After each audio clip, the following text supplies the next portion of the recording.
G'day ladies and gentlemen, and welcome to another cracking edition of Investing in the US podcast. From Los Angeles, I'm your host, Reed Goossens. Good as always to have you with us on the show. Now, as you know, it's my job to explore, dissect, and interview the cream of the crop when it comes to real estate investing, business investing, and entrepreneurship here in the United States so you can all make the right investing decisions to create, one, massive amounts of cash flow, but two, which will lead to financial freedom and long-term wealth. As you know, I'm all about sharing the knowledge with my loyal listeners, and there's absolutely no BS on this show, just straight into the nuts and bolts. But you have to remember, knowledge without action means you're just a fence sitter. So, be educated first and foremost, listen to my podcast each and every week, but also, you've got to go out and take massive amounts of action, and hopefully, today's cracking guest will inspire you to do so. If you do like this show, you can please leave us a review on iTunes, and you can follow me on Facebook and Twitter by searching Reed Goossens. You can also find this show wherever you podcast, iTunes, SoundCloud, Stitcher, and Google Play, but you can also find these shows up on my YouTube channel. Head over to reedgoossens.com, click on the video link, and it'll take you straight to the recordings of these podcasts where you can see my ugly mug, but the beautiful faces of my guests each and every week. All right, enough out of me. Let's get cracking into today's show. Today on the show, I have the pleasure of speaking with Len Giancola. Len has over 25 years' experience in executive management and small business ownership. Formerly, Len was a managing director of Global Securities Finance in New York, responsible for a $16 billion trading portfolio. He is now the owner and president of over 20 corporations. With over $100 million in sales over the last decade, including a successful custom home building company, vacation rental portfolio management company, and a diversified investment portfolio, Len has also, with his teenage daughters, recently launched an online educational video series through their Success Beach platform called Family Financial Freedom. Incredible experience and background, and we're going to find out a lot more about the man himself. So let's get him out here. G'day, Len. Welcome to the show. Hey, Reed. Thanks for having me on. Looking forward to it. Mate, absolute pleasure having you on. I've been really looking forward to doing something to do with the vacation rentals. I've heard a lot of buzz around it. But before we dive into today's show, let's rewind the clock a little bit. Let's go back, way back, to when you made your first ever dollar. My first ever dollar... I don't know if I believe I was a stock boy in it was called Save On Pharmacy, which is like a Walgreens or CVS now. Mm-hmm. And I was just a stock boy and then graduated to become the almighty cashier. and then my first summer job was actually doing landscaping. My uncle owned a landscaping company, and I just saw that it was an all cash business. So I was just mowing lawns and kind of learning how he did the business a little bit for a couple of months. And that always stuck in the back of my mind, that he was keeping that money for himself. So as I went through my, corporate life, I always, I'm sure we'll get into it, I always thought about, wouldn't it be great to just have all that money for yourself instead of making it for somebody else? Sure. I love talking to entrepreneurs who started essentially on the tools, right? Like the hard sweat, slogging it out in the summer. I remember tying rebar for building pools in one summer in Australia. And I just thought, I'm so glad I'm at university. I don't think I could ever be a laborer for the rest of my life. So awesome stuff. Mate, walk us through your journey, obviously from landscaper and cashier to how you got where'd you go to school, how did you get involved in I guess it was Wall Street with your successful company in New York, and then slowly progress into the real estate side of it over time. Sure. So basically I had a, traditional upbringing, go to school, get good grades, get a corporate job. Luckily, my father was successful on Wall Street, and he got my foot in the door for my first job. But I grew up in Staten Island, New York, and went to Monsignor Farrell High School, which was a very well-renowned high school in New York City. And then I went to St. Joseph's University in Philadelphia for 2 years. Had a little too much fun and went to St. John's University in New York and graduated. So I had a bachelor's degree in finance. And my dad got my foot in the door for my first job on Wall Street. And that was in securities lending. Securities lending is an avenue of the finance industry where we facilitate short sales for hedge funds. So basically when, not to get into all the details, but when a hedge fund has to execute a short sale, they need to get approval on borrowing that security. And our desk was the one who specialized in hard to borrows, how to find and locate and secure hard to borrow securities so they can actually execute the short sales. So remember, hedge funds can go long or short. Mutual funds are just long. So when most people just invest in a mutual fund, they're just purchasing stocks. Hedge funds can play both sides of the market, and that's how they make so much money, because they can make money on the way up or the way down. Interesting. Yeah. And so you now, I know for everyone who doesn't know, I know that you're calling in from Florida. So how did you make that transition out of Wall Street, and now you're the owner and president of over 20 corporations, which sounds incredible. Talk a little bit more about that. Sure. So I basically got my foot in the door, like I said, on Wall Street, and then it was up to me, and I became a little rising star. So over 12 years, I rose through the ranks rather quickly. I became the youngest managing director in the Americas for my brokerage firm. At the age of 30 through 33, I was making 7 figures a year. But there was something inside me that said, hey, if they're paying me this much, how much are they making? My desk was netting $34-35 million a year in profit, netting. And, I had $1 million expense account for my desk. So it was a lot of fun, don't get me wrong. But in my gut, I felt like there was something more. I didn't want to work till I was 65 on a trading desk, or get burnt out by 40, or start doing drugs, or just getting into bad habits. I never smoked. I never did a drug in my life, still haven't. And I knew there was something more. So I'm like, why not go figure something out where I can actually keep the money that I'm making, Mm-hmm. you know what I mean, for somebody else? Why not make it for my family? So after going through 9/11, unfortunately, and all that stuff firsthand, I started to really evaluate what's important in life. And my wife and I decided to prepare an exit plan, basically, that in a couple of years, we were going to save enough money. We were blessed, making good money, and we were going to go do something different. Instead of retiring at 65, I retired at 33. And we came down to Florida with our 2 young daughters and basically took 3 years off, enjoyed our family, and planned what the next chapter of our life was going to be, and that was going to be being an entrepreneur and investor. So over the next few years, we formulated a plan, and we created a category. We were the only company in the state of Florida that had retail real estate, vacation rentals and property management, and custom home building under one roof. I owned all those companies, and those companies became a revolving door of leads. So somebody would come into the real estate company, maybe buy a plot of land. We would build a house for them, and then they would put it back in our property management or rental program, because it was a second home area. Here in Florida, it's a vacation area and a destination. So they would put it back in our program. So think about the revolving door. So we kind of created our own category, and I call it the revolving door theory, basically.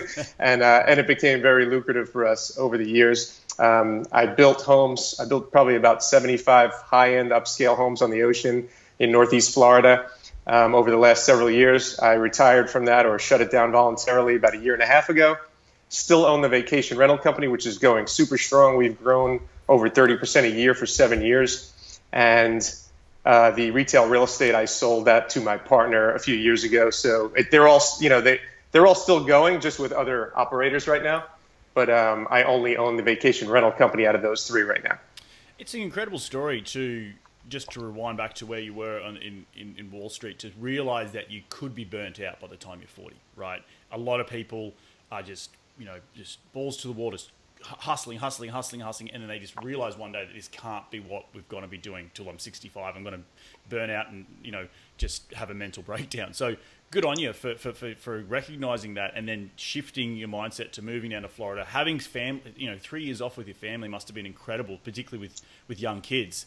And getting yourself set up, and then I think a self-made man like yourself in going through and creating some incredible ecosystems. So let's dive a little bit more into those nuts and bolts of those ecosystems, because my mind's going at 1,000,000 miles an hour. I love this sort of stuff where you start one company and then it complements it with another company, and then all of a sudden you have this very cool umbrella of different, as you said, revolving doors. So let's maybe talk about a little bit of the vacation rental space. And a lot of people have been talking about it recently, and I've heard a lot of it on different podcasts and videos, different channels of what I listen to. So just in a nutshell, can you break it down for those people who may not understand what a vacation rental is? And do you own it, or does someone else own it and you manage it, or is it all of the above? Right. Well, I do both. So I own several. I'm actually building 5 more right now, and I manage over 80. They're all in Northeast Florida right now, because if I can give anyone a tip that's trying to get into vacation rentals, and I have a product basically where someone hires me and I give them soup to nuts, step by step on how to create your own vacation rental company, everything you need. But anyway, if I can give them a tip, it is target a niche that is a 12-month per year destination. Okay. Because a lot of people try to just get, I'm going to go get a condo at a ski lodge, or I'm going to get something, in a city. But a lot of times the weather plays a factor in the time people want to go vacation there. So a vacation rental is usually somebody's second home or just an investment home. It's not Airbnb where you rent out a room. It is a vacant property, whether it's a condo or a house. And I like to target Florida, Northeast Florida, because I know that it's a 12-month a year, 24/7, 365 vacation destination. So my earning ability is not limited just to a few months a year. Mm-hmm. It's literally every day of the year I can have a potential inquiry or guest. And I think that that's a nice way to insulate yourself from, market downturns, weather downturns, whatever you want to call it, anything in the market. So you can actually insulate yourself because you have all year to create income. Interesting.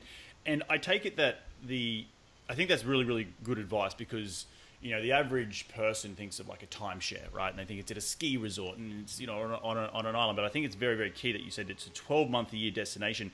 I take it that affects your vacancy rates because it is 12 months worth of potential income earning, correct?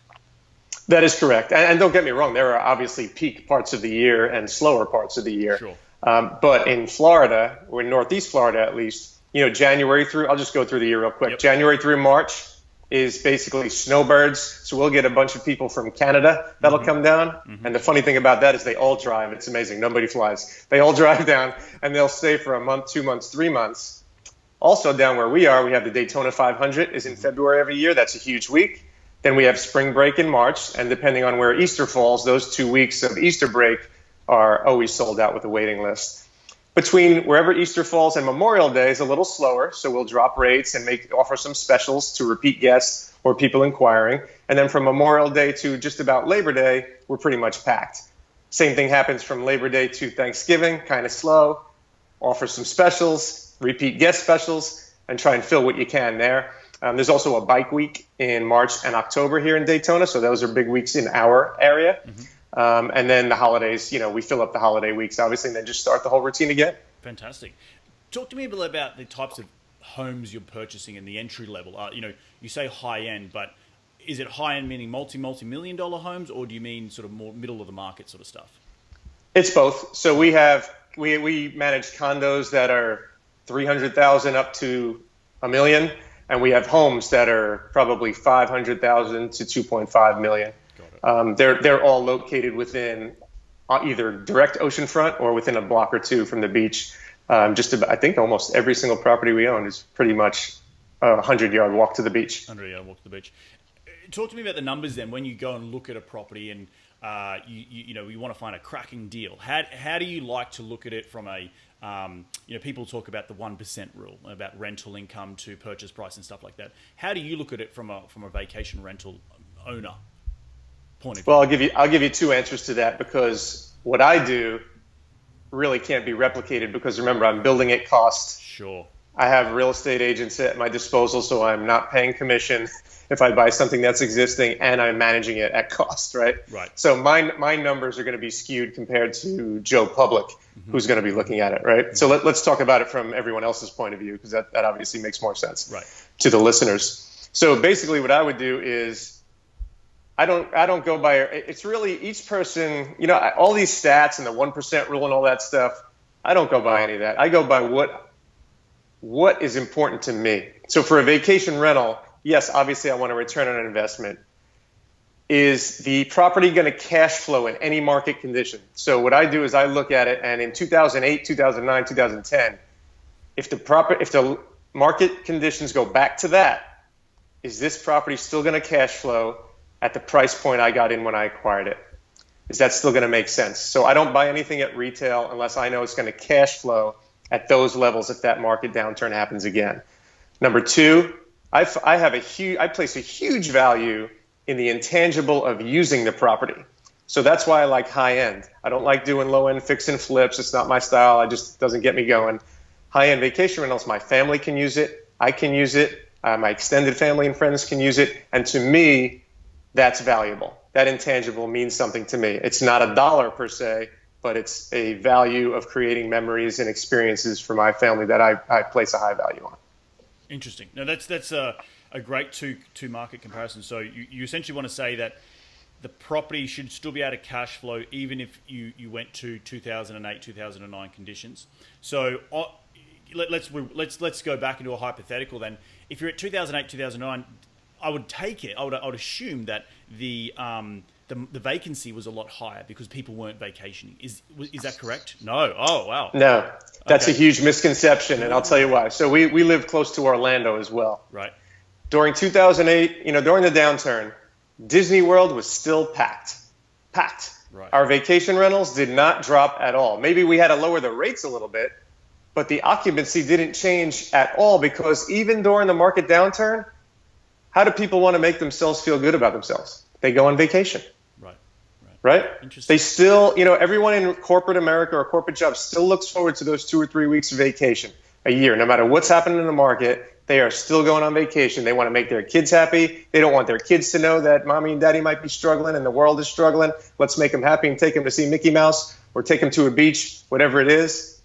That's a huge misconception that vacation rentals will go down when the market goes down. In fact, if anything, we saw more activity because people are trying to give themselves a lollipop and make themselves feel better. Got it. So back to your statement of, in any condition, how does that then, what do you mean by any property condition back, comparing back to 2008, 2009? What was affecting you that you have to be cautious when you're buying a vacation rental today to understand the sort of apples to apples comparison, looking back? Well, the values are going to go down. So if you're into it for appreciation or for refinancing, during that market, it's going to be tough to do that. Right. So I make sure that when I get in, I take care of that up front, whether I'm paying cash for it or I'm using other people's money and refinancing it and taking my cash out, or appreciation. I'm not in this for appreciation. I'm holding the properties that I personally own, so I could care less what the market does personally. I mean, I don't like when the market's down because I don't like that feeling in the country, but it's also an opportunity to pounce, right? So that's another conversation. But as far as vacation rentals, if you're into it for appreciation, that's a bonus. Just like I think net worth, equity, that's a mirage depending on the market. It's only worth that on the day you're selling it. Got it. So that's the only time that's real money. Otherwise, it's monopoly money. So I'm worried about cash flow, and I just worry about cash flow in any market condition. Okay, so walk us through some of the numbers on a monthly basis, like of your average, say, $500,000 a year property. It's maybe a couple of blocks from the beach. I assume it's a 3-bed, 2-bath. So are you analysing it on a per night basis or a per week basis? And if so, what sort of the vacancy rates that you assume to then amortize that over 12 months? Once again, no blanket rule, right? So I can have a 3-bedroom, 2-bath house on the ocean, or one block off, or one 2 blocks off. Is that home have a pool? Does it have amenities in the house? So it's not just a blanket, size of the home equals a certain amount of revenue. Sure. So what I like to do in my own homes is make sure I build 5 bedrooms and make sure each bedroom has its own full bath. So they're basically 5-bedroom suites. I make sure there are multiple living areas. I make sure it has a private pool. To give you an example, I've built 2 homes for myself in the last year and a half, 2 years. And I was all in land, pool, furnishings, house for $500,000. We'll use even numbers here. $500,000. Last year, the home made $127,000. Wow. That's incredible. And that's net. That's not even gross. So obviously that return is nice. Once again, I have some benefits when I create a property or acquire a property versus other people because of the reasons I stated earlier.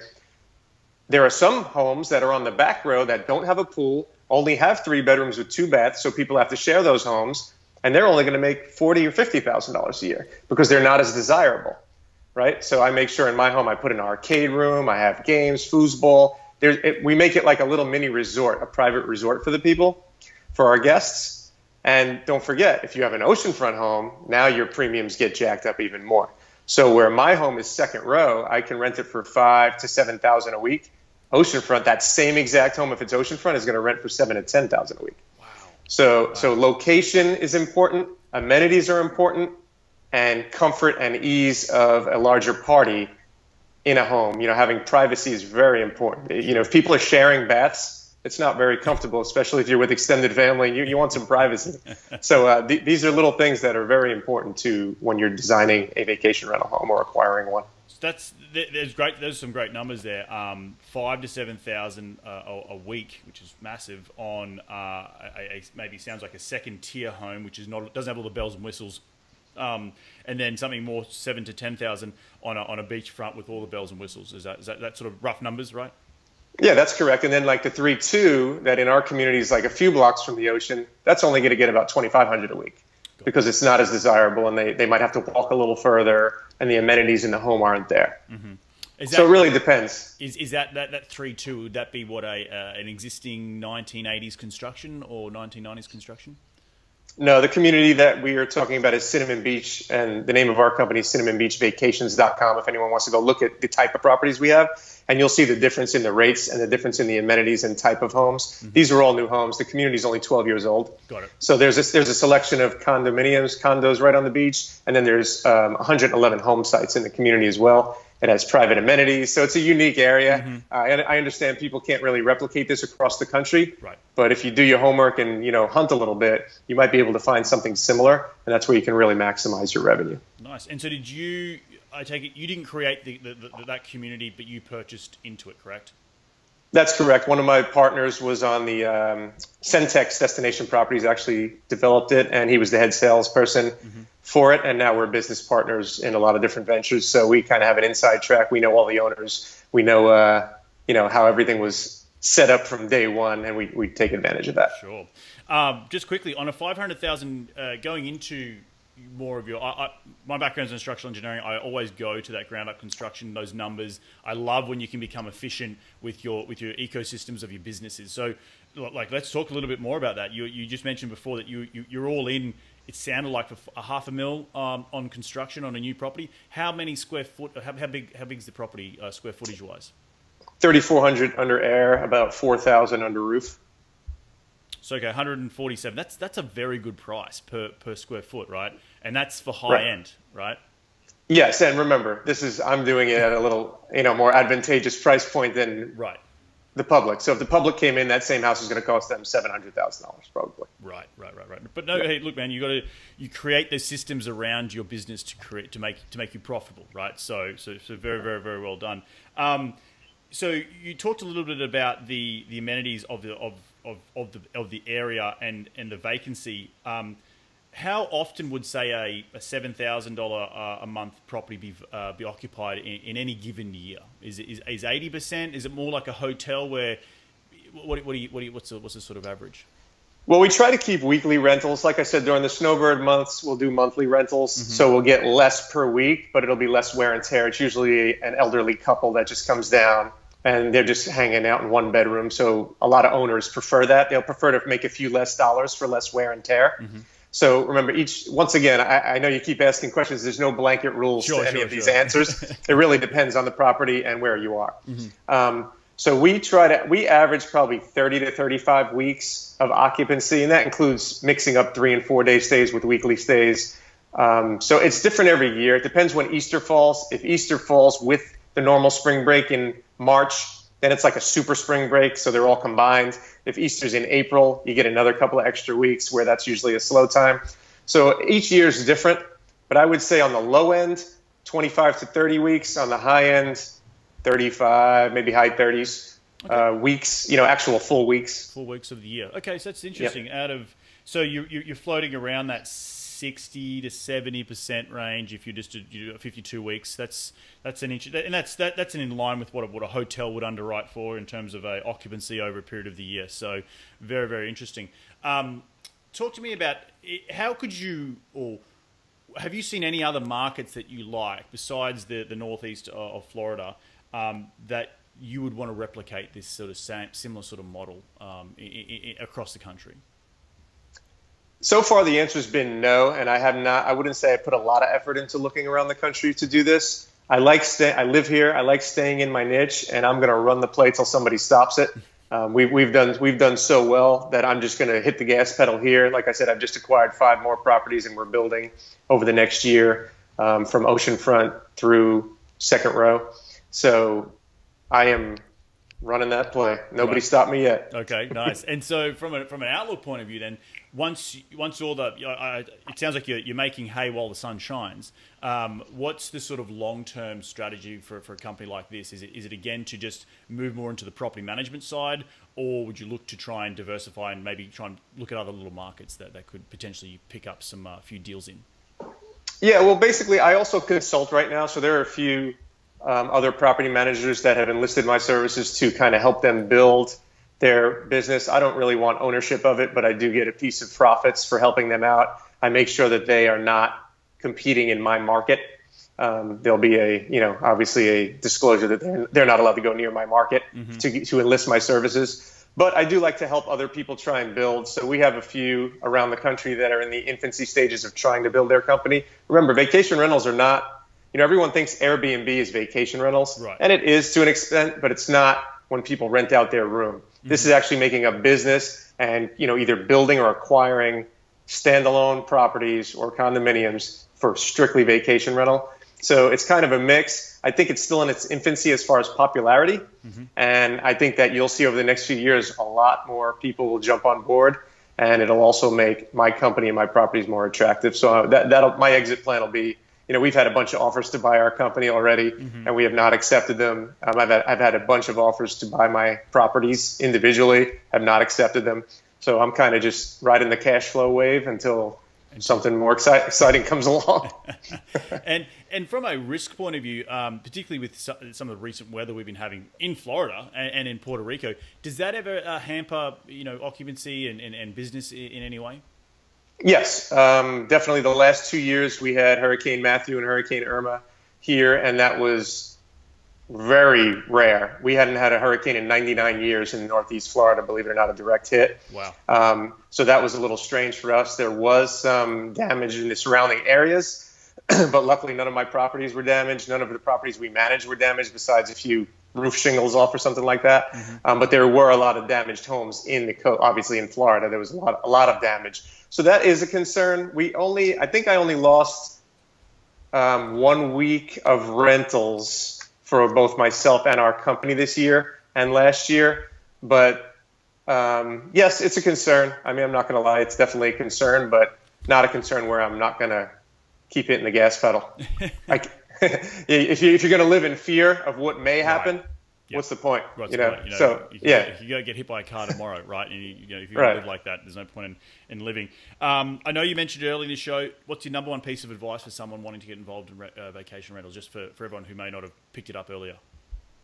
Swing the bat and try, and then find, because a lot of people just read about it, sounds good, and never take action.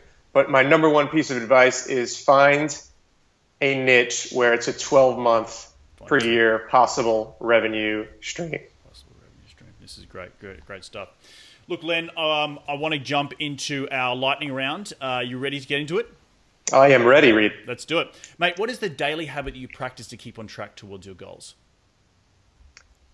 I don't worry about tomorrow. I worry about today. And maximize today. Are you a big list guy? Like, methodically writing down lists? Just take it as it comes? I do not journal at all. I do not meditate. Okay. I'm a swing the bat guy. I don't go up to the plate looking for a walk. I want to get a hit. Right. And each day I pick an opportunity that I want to analyze and figure out if that's something I want in my portfolio or not. Love it, man. Love it. Taking it by the balls and making life happen. Good work. Yes. That's my superpower, making stuff happen. making explicit work, right? Yes, exactly. Who's the most influential person in your career to date? My entire career? Yeah. Go on. Go wind it all the way back. Wow. I'm going to say a name that he won't even believe I'll say his name probably, but a guy named Bobby Colon was my first boss on Wall Street. And he taught me about networking when I used to think golf was a sissy game, and I never played golf because I always played baseball or basketball or whatever, some fun sports. And I saw that how much business he was getting from just being a good golfer. And he immediately made me at a young age, no, not at a young age, in my 20s, pick up a golf club, take lessons, and become really good. And I became pretty good at golf. And people wanted to do business with me because I was a good golfer, as silly as that sounds. It allowed me to network. So now I try to always present myself well. I try to, look decent, play whatever I do hard and decent, and make others around me better. And it makes people attracted to you. They want to do business with you. They want to be around you. They want to be around my family. And that's super important. So he taught me a small lesson that I kind of expanded upon for my own self. It's interesting. I'm a little bit like yourself, where I always thought golf's a little bit of a sissy game. I'm into surfing and hiking, and let's go out and do, come with me, let's go surfing, and let's network let's have a board meeting in the water, right? Right. And I'm terrible at golf, but I know that I've got to get better to make my business, grow. And it's just one of those things. I'll tell you why. Remember, in golf, you're 4 to 5 hours, maybe more, that you have a captive audience. Right. So if you're a good golfer and you can control yourself and your emotions well on a golf course, it's going to really resonate with the client that you're bringing out, and vice versa. Right. You have a captive audience for 5 hours. How often do you have somebody like that? No, amen. I know the benefits. I just got to go out and get some lessons. So, mate, what is the most influential tool in your business today?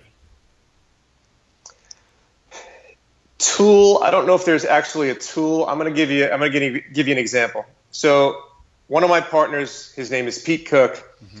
He's the connector. He's the guy who works the room. He's the guy who brings all the deals to the table. So we have 3 facets of our business. So I'm going to give you 3 tools. The connector, that's him. The executor, that's me. I'm the one who makes stuff happen. I'm the one who decides what deals we're going to pursue and what we're not. And then the backbone. The backbone is actually my wife. She runs the books and records. She makes sure everything is in line, so that way Pete and myself can go do what we need to do. So connector, executor, backbone. Those are the 3 tools every small business or venture needs to succeed. And essentially, at the end of the day, it's a successful team, right? Like, you have your team around you, and you've identified your strengths and weaknesses, and you go out and execute on those strengths and weaknesses. I think that's correct. That's it's really awesome. Mate, what has been the biggest failure in your career to date, and what did you learn from that failure? I'm not a big failure is the best teacher guy. I think that's a bunch of BS to teach people. Actually, teaching people to fail. Failure, the word means lack of success. Right. Why would you want to teach people to do that? So I believe that you learn more by succeeding because it keeps a fire lit in you. But I'll give you an example of what you might want to call a failure that I turned into a success. Okay. So back in 2009, we did have a home that we built. We built a spec home, and the market crashed, and we could not sell it. And we had a huge note on it, and it was in an LLC, and it was getting foreclosed on. But instead, during that foreclosure process, instead of crying, in the fetal position, I said, let me figure out how I can make this a successful scenario or a positive. And instead, I used it as a model home for my custom home building company. And I had clients come in and out. I held parties there. I vacation rented it from time to time. And I got so much business out of using that home while it was being foreclosed on that I made way more money than the amount of money I lost on that house. I figured out how to create income streams from a crappy situation and a crappy market, and it allowed that to build my business over the next few years. That's awesome. So I take it you eventually did lose the house, but you were able to generate that business and maybe spark some other ideas to help you create that ecosystem, which you're now. Absolutely. Yeah, that's that awesome. is correct. That's awesome. And I completely agree with you. It's about a situation that could potentially be a failure that you've turned into a positive. And I think that, looking at the glass half full rather than half empty. And as you said, don't go off crying in a fetal position, waiting for someone to come and save you. No, I think that's awesome. Mate, last question is, where can people reach you to continue the conversation? Sure. My email is linkmasters, LINKMASTERS, 2015 @gmail.com. If they have families and young kids and they want to see our family financial freedom video series that I've done with my 2 entrepreneur daughters, that's successbeach.com. You can get the first video for free. And if it's in your wheelhouse, then you can buy the video series. It's only $71, pretty cheap. And that's pretty much it. That's awesome, man. One last question before you go. What is the future hold 2017, both now and beyond, for both personally and professionally? Yep. So right now, my family is working towards a goal of ours, a bucket list item is we want to have 4 homes around the world. One's going to be in Italy and the other 3 will be in the United States, somewhere around the country, that we live 3 months per year. And then we rent them out when we're not using them to fund our perfect life. Perfect. Love it. And it sounds like you're getting your daughters involved at a young age as well. How old are they that are helping you with your Success Beach venture? Yep, they're 16 and 12, Wow. and they've started their own company. They've been investing for 4 years. They have a higher net worth than the average 40-year-old in the country, and that's not with any of mommy and daddy's money. That's their own money that they've grown. They make, a nice little income each year. They do hard money loans, invest in vacation rentals, and they have a nice little nest egg for the future. So it's pretty neat to watch them grow and create income streams. That must be pretty. You must be pretty proud as a dad, yeah. Literally couldn't be more proud. It's my number one focus is to make sure they're successful in life. Yep. And it's amazing to watch. I can see the pride on your face. So well done, mate. Thank you. Well, look, I just want to thank you so much for dropping by today. Enjoy the rest of your week, and we'll catch up soon. Thank you, Reed. Thanks so much for having me on. My pleasure. Well, there you have it. Another great episode jam-packed with some incredible, awesome investing advice and actionable tips. There were some great takeaway golden nuggets. I think the biggest one for me was the connector, the executor, and the backbone. Also be looking at markets where you have a 12-month window of rental. It's not relying so much on seasons. So if you do have any questions for Len, please jump on my website at readgoossens.com. Remember to click on the podcast tab. Thanks again for taking some time out of your day to tune in to continue to grow your real estate investing knowledge, because that's what we're all about here on this show, continuing to grow your financial IQ. So until next week, remember, take care, be safe, and remember, happy investing.